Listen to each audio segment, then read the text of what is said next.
All right, go. Thanks for everyone who's been with us for the last couple of hours. Apparently, we have 1,700 people watching live right now, which is really exciting. Go ahead and drop a what's up in the chat. Let's get the energy level going. I love that John did that. It definitely got me going too. So for this session, we're going to be discussing agency growth with two agency directors running 8-figure marketing agencies. We've got our very own managing partner at Bell Curve, Demand Curve's sister company, a creative growth agency that's worked with Clearbit, Segment, Imperfect Produce. Great to have you with us, Ian Martins.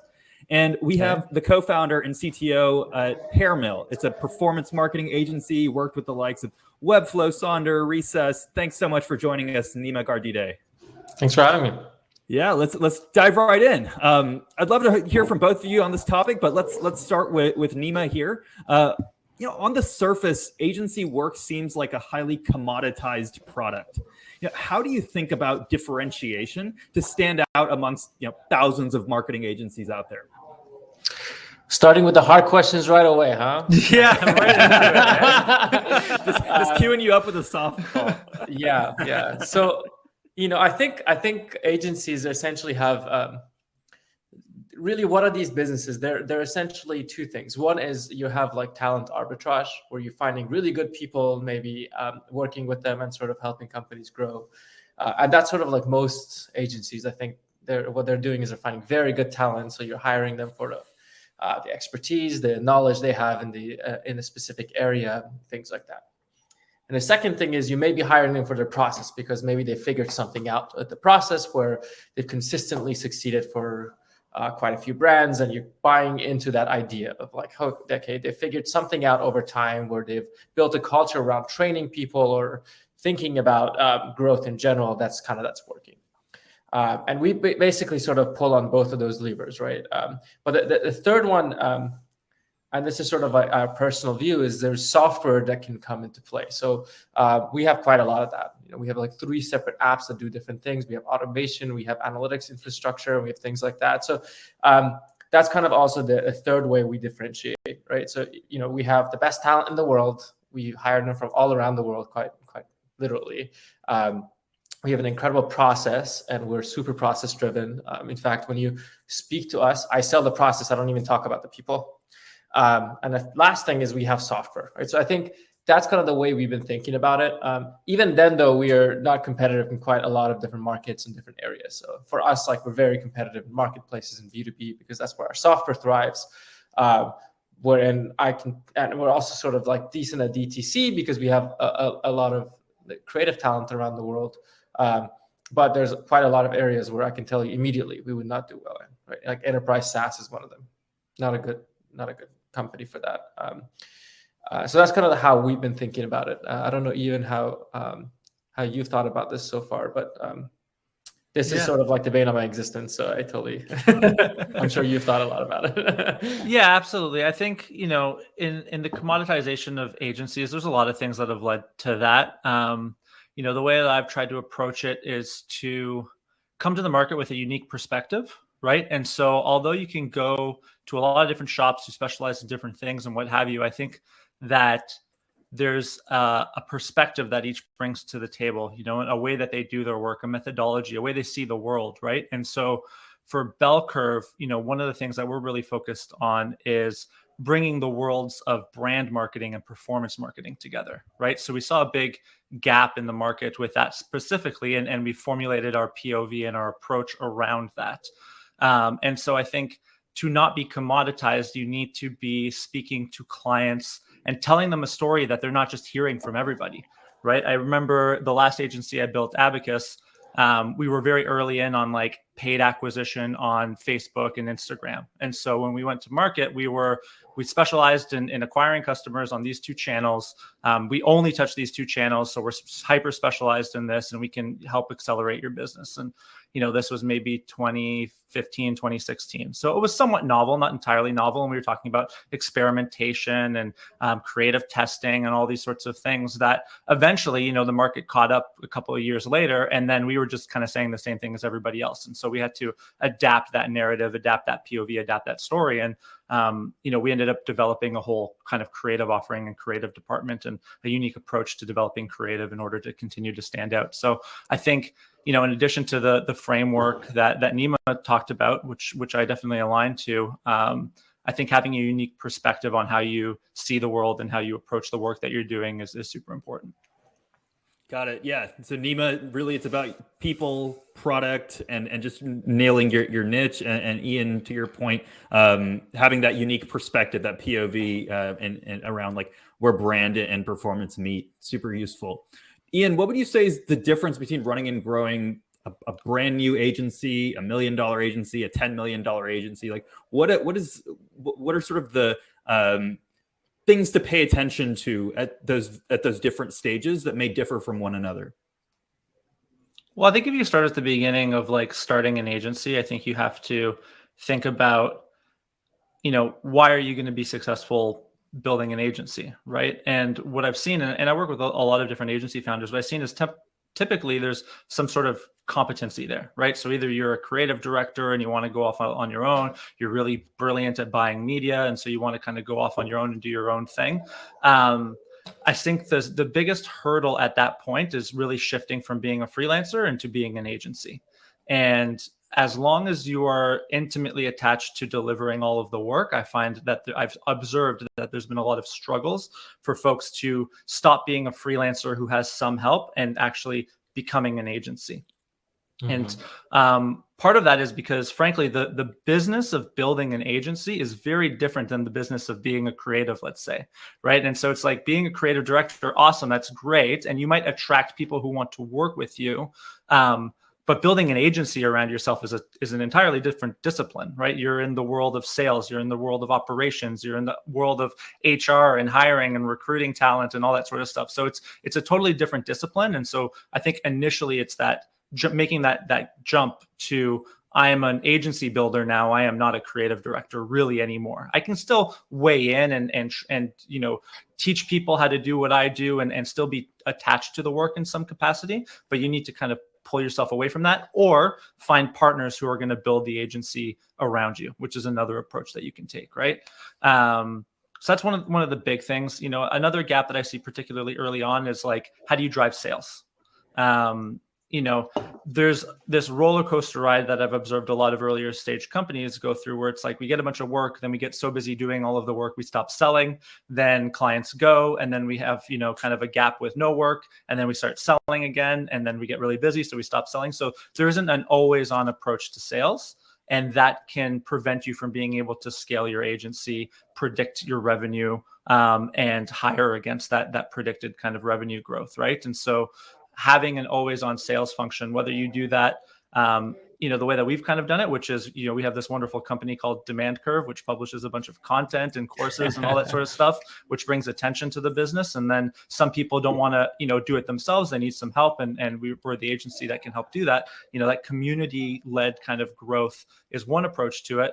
But I've seen agencies be successful with a more traditional kind of sales team approach. More often than not, for mid-sized agencies, I think like founders end up being that sales face in a lot of the cases, right? Where they're out there networking, making deals, finding new opportunities, new clients. And there is a bit of a founder-led growth engine there and sales engine. So it can manifest in a bunch of different ways, but that always on sales engine, I think, is super important. And then, as you scale to the 8-figure side of things, you're really in the HR business to a degree. At that point, it's about managing talent. It's about finding great leadership. It's empowering that leadership to be, effective managers. It's about giving people rope to kind of, take the agency forward and how do you hire and staff at scale and make sure everybody's playing along nicely. And so it's a bit of a different challenges that occur from that. Yeah, if I were to sort of like abstract what you just said, because basically I think I agree with you. And quite often the main problem I see from like stage 1 to stage 2 is the sort of founders of these agencies are better at being marketers than being operators, or better at being creative folks than being operators. And in my head, there's essentially sort of like multiple stages you go through. You start with the freelancer. It's you and maybe one of your friends or two of your friends, and you're working together and sort of freelancing together. Then you go from freelancer to agency. Maybe there's 5 and 10 of you, and you're sort of like have a few clients, and there's some culture, but it's still just a handful of people. Then you go to the company stage where you may tens of people and sort of building process, and then you have to operate it and care about the finances and how do you figure out, HR and payroll and all this sort of stuff. And I think there was a next stage, which is sort of internally we've been talking about institutionalization. How can you become an institution, right? Like how do you become the IDEO of that world where decades on end later, you're sort of trusted to do this thing, right? And I think that's a very hard problem. But quite often people get stuck at like stage 2. Okay, we've become an agency, maybe there's a handful of us, but we cannot break out of this like sub 20 people stage because of the issues Ian sort of brought up where, oh, maybe I'm not doing enough sales, or maybe I'm not actually creating process enough that this kind of scales, or maybe I just keep failing and don't crack it. So that's also a problem, right? So there's all these sort of things. You have maybe a massive churn problem. And I certainly went through that stage where we had a massive churn problem to learn to do this thing well, right? So I think those are the stages you go through, and it needs different skills for everyone. So you either hire for that skill or you learn it. And it's kind of like founding companies, really not that different. And the question is, can you scale up personally or be smart enough to know that you can't and find someone else that helps you get it from stage A to stage B, right? And what point is that? Like when should you really have a sense of, okay, like founder-led sales, this is like it's time to actually start putting in some systems in place that will exist beyond just the founder running the sales? This is an interesting question. It's an interesting question because I think if you look at like the apex of this, like you look at big global holdco agencies, there's still a lot of CEOs of those agencies that are involved in finding new business and pitching new business, right? And that's at like the biggest end of it. So I don't know that there's ever a point or that founder-led sales doesn't continue even when you are an institution, when you're an Ogilvy, when you're a DDB or what have you. So the thing is like, does that work for you, right? If you're a founder and you're on an airplane, or I guess less so now, but if you're, if you're the founder of this agency, it's working, you're doing founder-led sales, but you're away from your family 300 out of 365 days a year, like, does that work for you or not? And then you need to do some internalization of, how else can I approach this? How else can I do this? I think some of the things that aid in that is as you scale and as you grow, you start being included in RFPs processes a lot if you are going up market, let's say, and working with Fortune 500 companies. And so now you're getting asked to bid essentially on projects. And so your job now is to structure a pitch team that's capable of winning new business when you're invited to these different bids. And yes, the networking component in founder-led sales is still important so that you're in the consideration for these RFP projects. But you're not necessarily needing to go out and sell all of these. And frankly, if you are playing at that end of the spectrum, like they're not just going to buy from you. There's, procurement departments, there's processes they have to follow in order to give this business out. So the dynamics kind of shift. Now, you can build a really successful agency without playing the RFP game. And, bell curve right now, we're really not doing that at this moment. And so, there's a lot of different ways to approach it. Yeah, I think this is a good point, right? Like it depends on who your clientele is or which part of the market you're going after. We're definitely on the closer to the RFP side, right? So like our average client spends $500,000 to $1 million a month. So that means like we're getting trusted with tens or sometimes more millions of dollars a year. And it takes a lot to win that cash, right? So I think we do a bunch of work. We have like audit teams that go in. We have pitch teams where you get assigned to essentially a potential account and you go and sell. But the founders are still very much involved. The thing that's different is that I think it's just not a lot of those things. It happens like 5 to 10 times a quarter. We win, let's say, half of those, and it kind of works out. Where before, this is so like our agency is like 3 years old. Year 1 and 1.5 was our average sort of ad spend was like 15 to 20K. So in that world, I was on calls like every day. That's kind of all I was doing. I was on calls every day, talking to founders of super early stage companies and closing as many of them as I could. And then we went through different stages, and that now we have, sub 20 clients. It was a point that we had much more. So I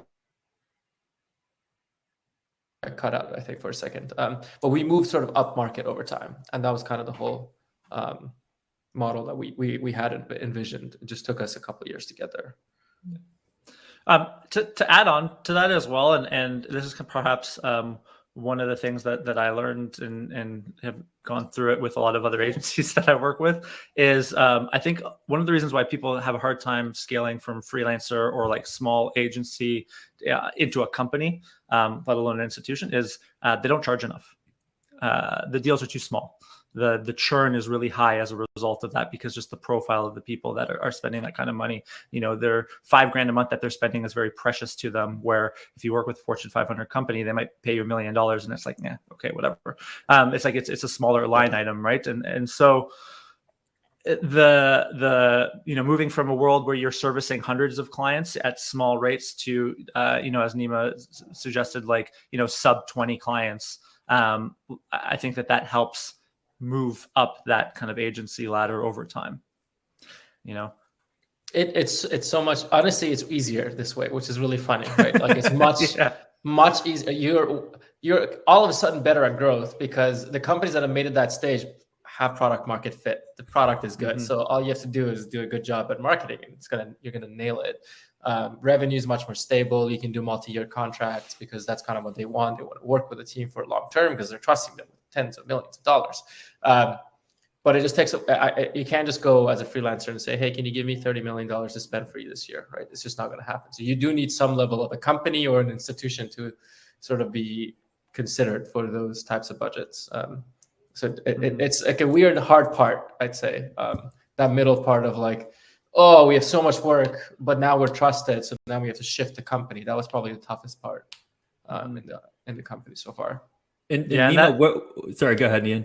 No, I was gonna say that resonates with me, right? Like it's sometimes the irony is that the bigger spenders are much easier to add value to, much easier to work with. Like they have experience, they know what they're doing. They're not questioning and making you justify every single move you want to make. And it's a very eye-opening experience to see both sides of the equation, because I think a lot of people get stuck on the one side and they don't see the opportunities on the other side. It's something to pay attention to for sure. Oh, the other thing I wanted to add was that reducing the number of relationships is really important in scaling an agency. I noticed, because it doesn't matter if a client's paying you $5,000 a month or $500,000 a month. Managing a relationship is managing a relationship. It still takes a certain amount of time, energy, effort, love, support, administration, all that sort of stuff. And so if you look at how much you're charging as an agency founder, let's say for your projects, and you're projecting how much you need, how many clients I need at this rate to scale, and you realize like to be at the revenue you want to be, you need like 300 clients or something like that, you should really question whether your economics are in a good place, because it's very easy to underestimate how difficult it would be to manage 300 relationships. To charge more, work with fewer customers. What are some of the other things that you would say as you're scaling revenue that you want to keep in mind as you're scaling your agency? How do you think about that without sacrificing the time and the quality as an agency? Either one of you, whichever. Sorry, you dropped out for me just a second. Could you repeat the question? Oh, no worries. Yeah. So do you have any tips for scaling revenue without sacrificing the time and the quality as an agency? I mean, you've talked about charging more, like working with fewer customers. The first thing that we did, and this was actually just in my experience over at Abacus, we just started asking for more money. And every time we would pitch, we would add another zero. And people didn't say no. And we started looking around at each other and being like, okay. And, at some point the market pushes back, but it was, frankly, it was very much just experimentation, right? I remember we were doing this one creative project. It was called the design system, which was basically building like a library of assets. And initially we were like, wouldn't it be great if we could get like 15 grand for this, or 20 grand or something from a client to design all these bits and pieces and whatever. And I remember the partner, co-founder Jeff being like, we were talking about scaling and growing and how much could we charge, and him being just like, we'll never get a company to pay us 100 grand for this. And I remember one day I finally sold one for like 150K. And my creative director came and wrote a little sticky note and put it on his desk saying, quote, "We will never sell one of these for over 100 grand, Jeff, 2016 or something like that." That's so good. I think that's an interesting thing, because I also went through that, and it's so interesting how now I get offended if you say that we're overcharging. Where back then I was so scared of asking for the amounts that we were asking. It was rather interesting because it had so much to do with my like person. Did I drop out?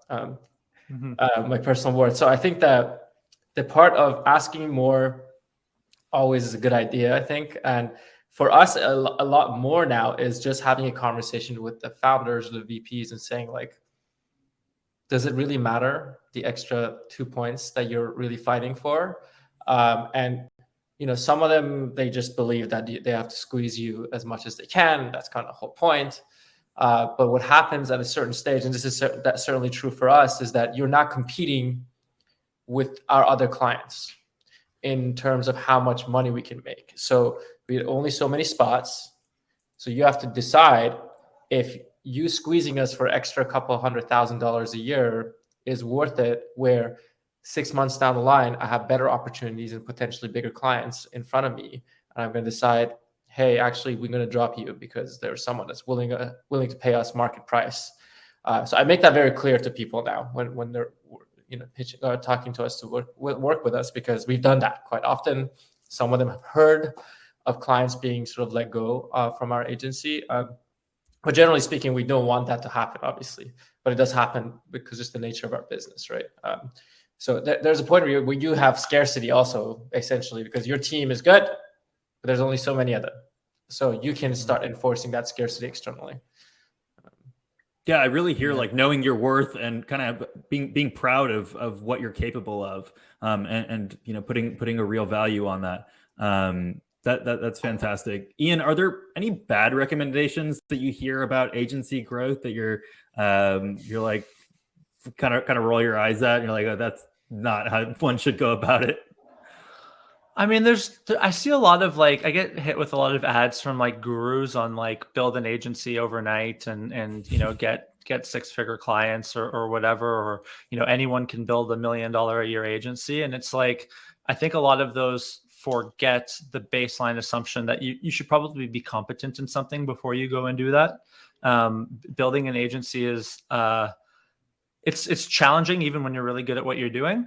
To prove that you're really good at doing your thing. And so, if you're approaching it from just like a make money online, I've never been a copywriter, but I'm going to start a copywriting agency. There might be a brilliant entrepreneur in there who knows how to hire the right people around him in order to pull it off. But I think that there's a lot of saturation of agencies who don't really know what they're doing, and they're damaging a bit the credibility of agencies. I can't tell you how many founders I've spoken to, or small, medium enterprises that do hire like, the mid and bottom tier agencies because they're, price conscious and this and that. And a lot of them get taken for a ride. And there's a lot of agencies that have a similar model in terms of, well, we're going to charge them some sort of onboarding fee. And then in 3 months, they'll realize we're not very good at what we're doing, but we've already filled, our funnel. And so we're okay with that kind of churn and burn approach to clients. And so they never really dedicate the time, energy, and resources to deliver good value. So there's a lot of broken things in the agency world.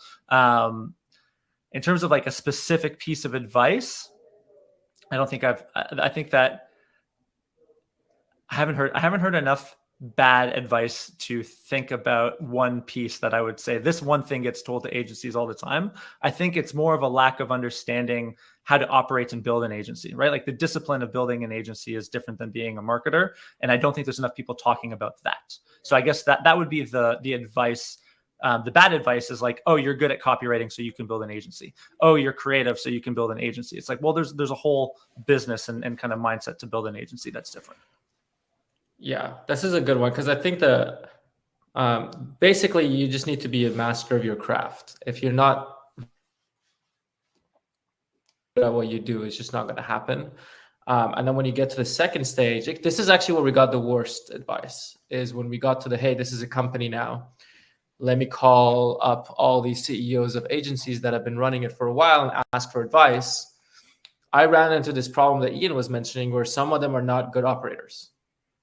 So they'll give you bad advice because they're not really good operators. They're kind of finagled to get together because they're very good at the craft, and it's consistently worked because they're so good at the craft and they've been able to attract good talents, but there is no philosophy around how they're running this company. The culture sucks, or they haven't really figured things out. So in a weirdly interesting way, because my background, just for context, I was an engineer, product manager in the tech industry before all this. So culture is such like a important topic in that whole industry, where immediately I sort of recognized that when I was talking to these founders of other agencies, some of them were clearly very good at this part, and some of them were bad. And so I started listening to the ones that were way better at this culture part, because that's kind of the reason you end up winning over time anyway. And yeah, I think that's the part that I would watch out for, is, not all advice is equal, for sure. And even if the company looks good externally, doesn't mean that it's great inside. Yeah. I think that really resonates with me. It's funny because a lot of how I approach agency building is trying to fix all the things I think most agencies get wrong. And I'm like, if I just fix all of these things, we'll probably build something unique and something great. And like operations management, I think, are things that are really underinvested in, under nurtured in a traditional agency context, in my experience. So I've worked at a couple of like global whole co media agencies before. I went off and started kind of building different agencies. And I remember we used to like run our entire days and accounts and projects and everything we ever did like through email threads. Like there was no task management. There was no spreadsheet with who was doing what and what was due when. It was literally just like reacting to your inbox all day. And of course, things fall through the cracks. There's lack of accountability. Like there's all kinds of weird problems that arise from that. And I remember being like fairly junior and looking around and being like, does nobody see how broken this is? Like this would be such an easy thing to solve. And so I remember at the time we were forced to use Outlook, and there's like a task, kind of a mini task system in Outlook, and you could customize a button to convert an email into a task. And so I remember when I had my coordinators and it was managing them or whatever, like we ran this way through Outlook. And I remember one day the CEO came by and like noticed what we were doing. They're like, oh, you should do like a lunch and learn about how to do that with the whole team. And I was just like, I just remember being shocked at like how big of an opportunity this was. And it started making me think about, well, maybe I could do this and maybe I could build my own agency. And, I think a lot of people in that world also get put into management positions because they're great individual contributors. And there's not a lot of attention paid to training them to be managers. And that results in, there's just a lot of really bad management in agencies. There's a really bad management of scope, and that's why agencies are notorious for being sweatshops and people working, overtime all the time and what have you. And it kind of gives agencies a bad rap in that regard. And this all comes back to just bad operations in the agency world. So Nima, I imagine you coming from an engineering background, you would see all of these problems for sure. But yeah, thinking about those challenges is something that's led us, in the a couple of agencies I've been working with to do things, very differently and hopefully in a forward-thinking way.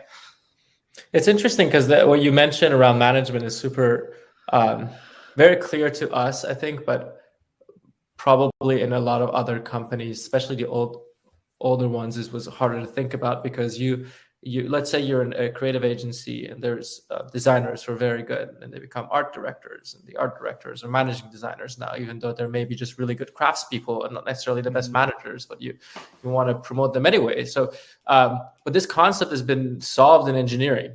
there is engineering management route. That's a totally different route. And you have to get better at management and people things.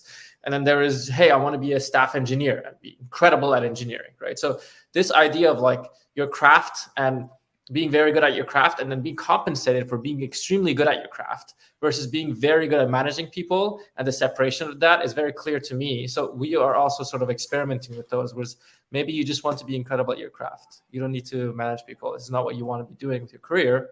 But we're going to compensate you as if you are managing people because you're very, very good at your craft, right? So this sort of separation seems to be pretty clear. And I've not seen it in most places. I think I've seen it in engineering organizations, not at all in the agency world, where maybe you're a marketer, but you should not be trusted to manage a single person because you're maybe the best marketer in the world, but you're not the best people manager. And it's a totally different skill, or maybe you don't want to learn it, right? But this is sort of like, this is what keeps me up at night, because management is very hard to teach. And the other problem is that maybe you were a manager before at another company, you come in with bad habits that we don't really like.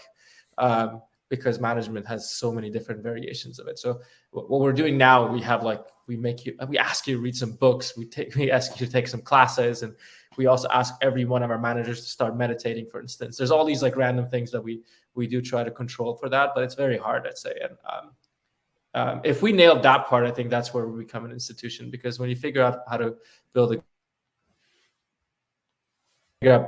good management class, I think that's how you end up scaling an organization and making it institutionalized.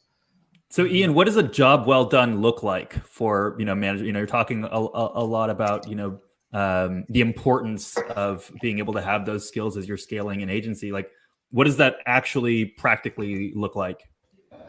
A job well done for a manager? Yeah. Well, like how, recognizing it as like, this is how it ought to be done.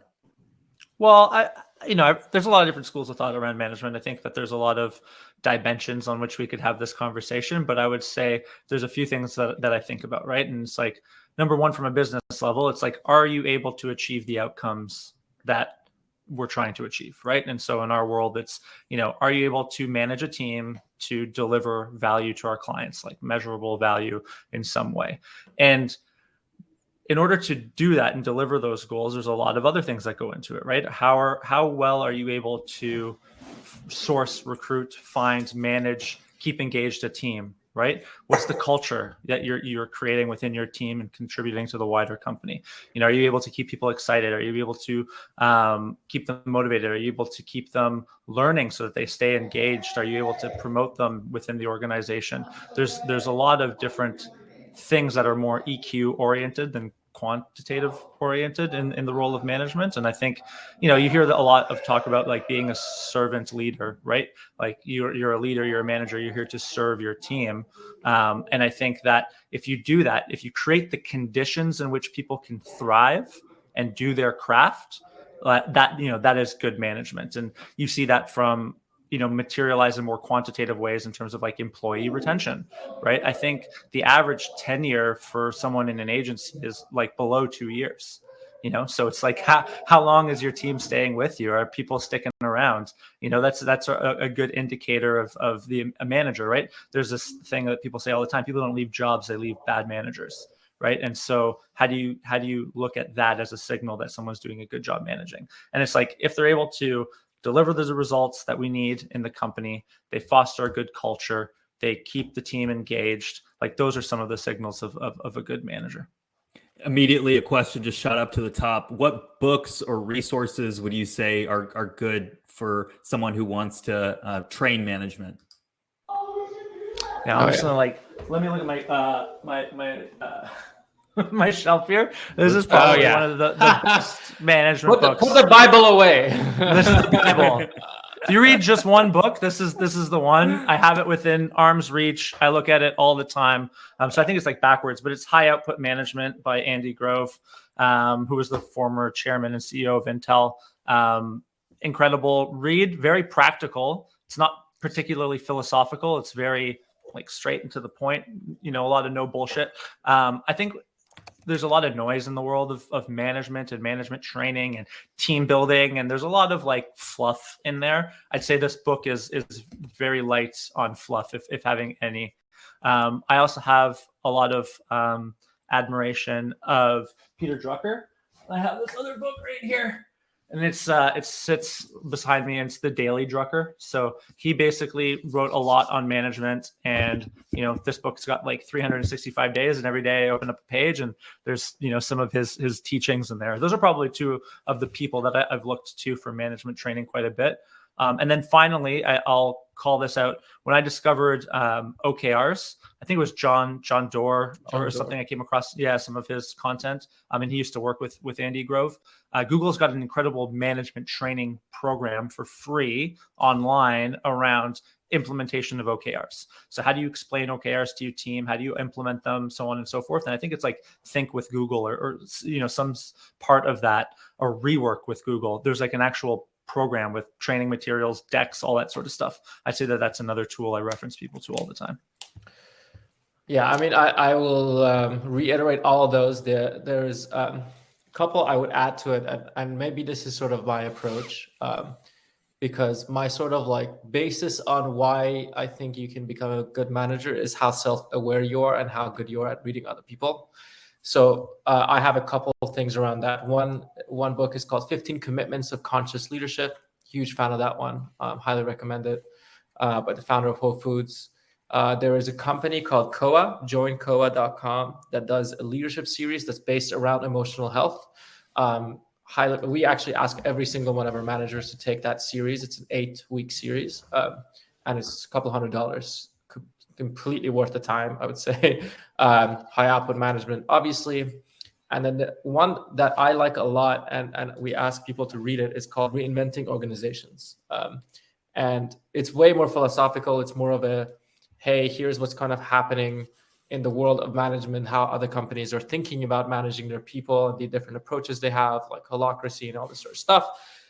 I think it's useful to read that, so then you can sort of decide, where do you fall in that spectrum that they define? Are you very sort of like high control and rule-based, or are you a little bit more on the creative side and less rules, or maybe you're a combination? And quite a lot of what I do as a founder is think about these things and write them out in essays every week to our team of, hey, here's how you can think about this specific scenario that just happened. Maybe we could have approached it this way, or I've thought about introducing more process or less process in this scenario, because what I've learned so far is essentially, it turns out to be that none of these things are correct. There is sort of like what works for you and your team turns out to be the right answer. There's companies that are massive companies, operate extremely well, and they're completely run on anxiousness and fear. It works very well. And those people actually love working there, because that's kind of what drives them, right?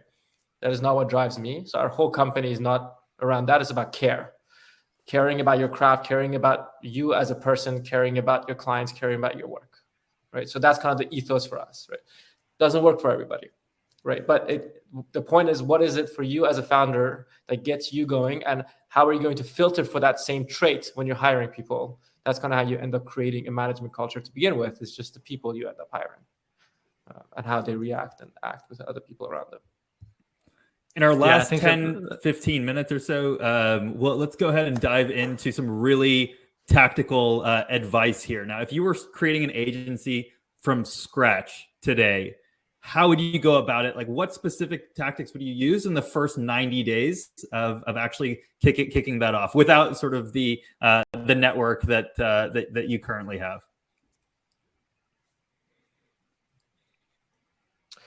I wish we had started sort of like externalizing our work earlier.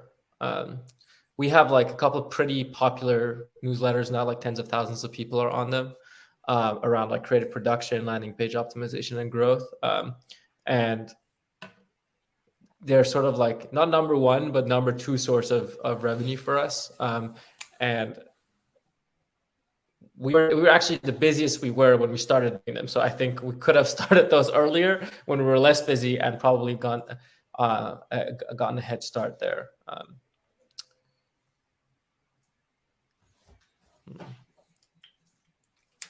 Yeah, tell me a little bit more, like what would it look like to externalize your work?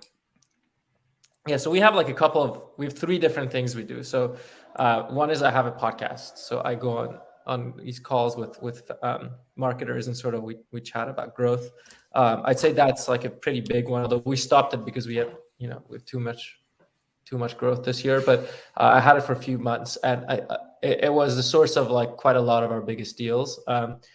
And so that one was rather easy, right? Because, hey, I'm looking at millions of dollars of ad spend already. I can go on a call with people. But that one was only possible later on. The ones that were possible immediately were things like, hey, we're just going to analyze things that we're not even doing. It's just other people's work. And we're going to show you how smart we are. So we have an ad creative newsletter where every week we sort of analyze ads from other companies and sort of talk about why we think this could have worked and why we continuously see it for that brand. So we think this is clearly working and it's been launched for months. We sort of try to analyze it. Same thing with landing pages, right? So you obviously have some form of an expertise. You may be a copywriter and very good at judging copy, or you might be a creative and very good at that. So externalizing your knowledge and how good you are at dissecting things seems to be a pretty good and easy way to do it, but you have to produce some form of content. I think there are people that YouTube videos, although I hate that channel because it's filled with what I call charlatans. But we like our sort of email path much better right now because it can be thoughtful and in depth. So if you're starting out, you don't have authority. You got to figure out a way to kind of flex publicly, like kind of show off that, hey, you know your stuff. And the vehicle by which you do that might be some form of content production, teardowns, reverse engineering, just something to show that you know your stuff and that other people can learn from it. Yeah, exactly. I think that makes a ton of sense. Like I just sketched down a couple of steps, and the first thing I wrote down was just like community. I think if you want to build an agency, I think in the conditions that are out there today, I would start by building a community around whatever that discipline or topic or niche or area is that you want to play in, because that's going to help you with the attention that you need to get sales opportunities and have that revenue come in so you can actually start to scale an agency. It's exhausting to have like a new agency and do an outbound cold calling sales type approach where you're just, slogging, just trying to get attention, trying to get meetings, you know what I mean? Like a strictly outbound where people aren't inbound, they're not particularly interested in you. They might consider you like, that's a really exhausting way to approach it. So I'd say like number one is try to build this community. I think you mentioned 90 days. I think the next thing I'd be thinking about is what's my story or my niche? Like I talked about this early on about differentiating yourself and not being a commodity. It's like, what's my unique perspective that I'm going to go to market with? Is it a specific service or a spin on a particular service? Is it a philosophy? Is it a way of seeing the world? Like, what is your story? Get that down, or at least get the variables of that story down to a point where you can go into all these sales calls and test it out and see what resonates with people, right? Where are they leaning in? Where are they kind of eyes glazing over? Where are they asking questions? Where are they not asking questions? So I'd say that sales story is something I'd spend a lot of time thinking about as the next step. Then I'd be thinking about like my service and how bespoke or productized is it, right? Is it brand strategy work where every single time it's totally different, totally bespoke, and it's a little harder to formalize or productize, although there are systems in place and processes and things you could follow? Or is this, something that's a little bit more systematized, productized? You buy this, you get that. The inputs and outputs are already kind of understood. I'd think about like, what is it? What am I selling? How am I charging for it? Like think about the unit economics, the team you need to execute against that, and do some projections, model some scenarios out. Okay, if I build this many clients, I had this matrix that I did back when I was planning out different pricing points and numbers of clients, like taking in all of these variables where it's like, for this service, how many team members do I need to do this work? How many clients can this one pod or team service? Based on that, how many clients and how many pods do I need to arrive at the revenue that I have as a target for this year or next year or whatever, and start playing around with those numbers again. So you don't end up where it's like, I need 300 clients to make this profitable, because that's going to be, get you in trouble. And I don't think enough people go into it thinking about it that way. It's like they sell one deal and then they sell the next and they sell the next. And maybe there's not a lot of thought put into the economics and the productization of it all. So those are probably the first things I'd be working on in the beginning and trying to get an agency. I think if you think about it this way, it's basically like, what is the piece that you're going to be different enough at least right now, where you can win some potential deals? And what is the path for you to get to the version of the agency that you've modeled out, right? Because that was certainly true for us, right? We knew that we're going to be able to sound smarter when we were speaking to B2B companies. That was just going to be true. So the first year of the company, we had one consumer company. Now it's mostly the other way, where we have maybe 20% of business is B2B, the rest is all consumer marketplaces, right? Because that's where the budgets are at. But we knew we were going to be able to sell B2B quite well because, oh yeah, I spent like a weekend writing some script with Clearbit and it could create some custom audiences on Facebook. No one was doing that at the time. Clearbit advertising as a product didn't exist. So we sort of went in and did that, and was able to sort of win a bunch of deals just with that idea alone, right? So what is like sort of the slight thing you can do just to win deals? It doesn't need to be systematizable in a way that will scale, but will get the ball running. You'll have cash, you can hire people, then you can think about the business overall, right? Yeah, I think that makes a lot of sense for sure. The modeling thing out, I don't know how good you are at it, Ian, but I think we certainly were wrong multiple times. We did model the business out. I was always wrong. But I at least had a basis to like think about it. Yeah. You know, like I at least had a starting point. Like all of the models they never worked out the way that I had modeled them. I think it was just the activity of going into it with a plan in place, and some understanding of where I didn't want to end up. Like totally. I knew, like, I don't want to have this many relationships. I don't want to be in a position where I need this many team members to just squeeze out this much profit. So I think it was more about like the mental exercise of doing it, not that any of the modeling frankly has worked out. I think even revenue projections are really difficult to do when you're like, you know, I want to keep growing and I want to hit this revenue target and stuff, because there's so much happenstance that I find. It's like, you know, you might to a degree have a client that an opportunity that comes online that completely changes your trajectory, right? Like you were, you know, pacing to 5 million this year, and then you signed, you know, 2 or 3 whale accounts, and now you're in a totally different space, and you weren't necessarily modeling that or projecting it. So, you know, it's hard when you are starting because you don't have history, you don't have anything to look at. Whereas if you're able to analyze, like, okay, well, for the past 2 years, my growth trajectory has been X. I've been able to scale up, you know, in this way. I have identified the levers that I can pull to generate more revenue. Then it's a little different. But from like a starting point, it's really tricky. The beginning it gets definitely easier to predict the business. Yeah, sure. Over time. Last question. We'll cap off with: give us specific names of tools or specific workflows that you use in your agency that you've, you know, kind of developed over the years. You've kind of landed on a stack. Would love to hear from each of you. What does your stack look like?